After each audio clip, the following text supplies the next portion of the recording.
Welcome to this deep dive. Today we are tearing into something that has absolutely saturated our feeds lately. Oh, yeah. The RetroSnap Play handheld console.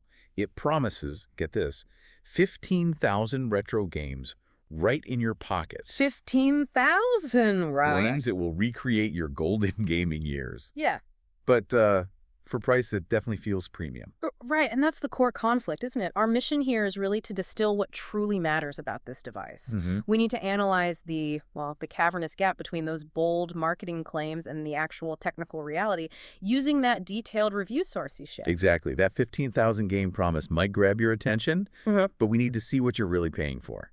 So let's get right into it. The rebranding revelation, because this is, I think, the most significant finding. Okay. The RetroSnap Play. It isn't some revolutionary new device. Not at all. Not at all. Uh-oh. What we have here is a straight-up rebranded R36S handheld console. R36S. Yeah. Identical specs, same design, fundamentally the same software stack underneath. Interesting. So they just took an existing product, slapped a new label on it.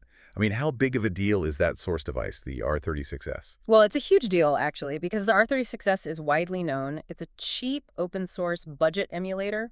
You can find the unbranded version on, mass market sites for maybe a third of the price the RetroSnap Play is asking. A third. Wow. Yeah. You're not just paying for the convenience. You're paying a significant premium, often 2 or 3 times the cost, just for the branding and the marketing aesthetic alone. Okay.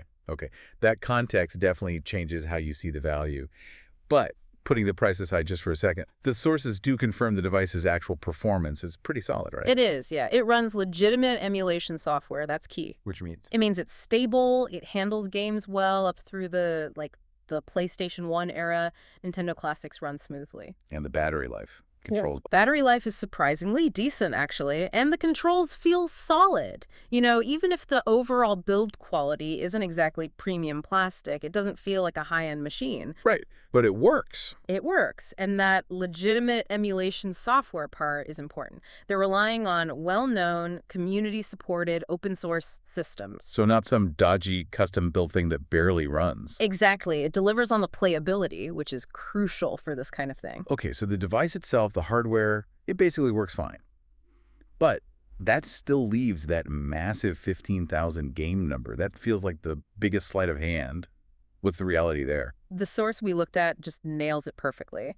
Calls the number technically accurate, but criminally misleading. Criminally misleading. Strong words. And accurate. You are definitely not getting 15,000 unique games you actually want to play. So what are you getting?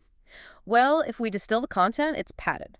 Heavily. Lots of duplicates, like multiple versions of the same game for different regions. Okay, Palile, NTSC versions, that kind of thing. Exactly. And then a huge chunk is what reviewers called weird homebrew projects nobody asked for. Okay, hold on. Homebrew projects, just so you, the listener, understand, what does that mean exactly? They're essentially amateur games. Fan-made stuff. Often incomplete, sometimes poorly designed. Ah, so not official releases. Not at all. They inflate the game counter dramatically, but they offer almost zero meaningful playtime for most people. It's pure marketing magic, designed to justify that higher price tag. Right, and this brings us to the cost again. This is where we see peak capitalism meeting childhood nostalgia head on. You're paying extra, yes, for the convenience of not setting it up yourself. Which some people value, sure. Absolutely. But critically, you're paying for the branding and, the marketing fairy dust. Fairy dust. Yeah, the slick website, those testimonials that look maybe a bit too perfect. It's all crafted to hit you right in the feels. But we got to stay balanced here.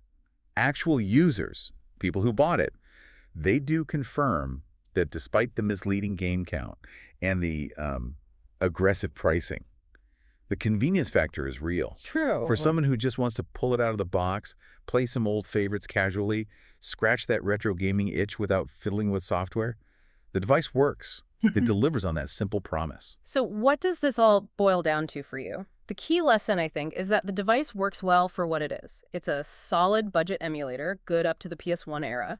Right. But the price difference, the premium you pay over the generic R36S, is based purely on emotional value, the slick branding, and that convenience factor. Not on any hardware innovation or new tech. You're basically overpaying to buy back a piece of your youth. And this leaves us with a really interesting question for you to chew on. If a device actually delivers the promised feeling, that hit of nostalgia, that ease of use, Does the massive price hike for what we're calling marketing fairy dust even matter? Good question. Or should the value always be tied strictly to the raw, unbranded technical specs of the hardware itself? Something for you to consider the next time nostalgia is expertly marketed directly to your wallet.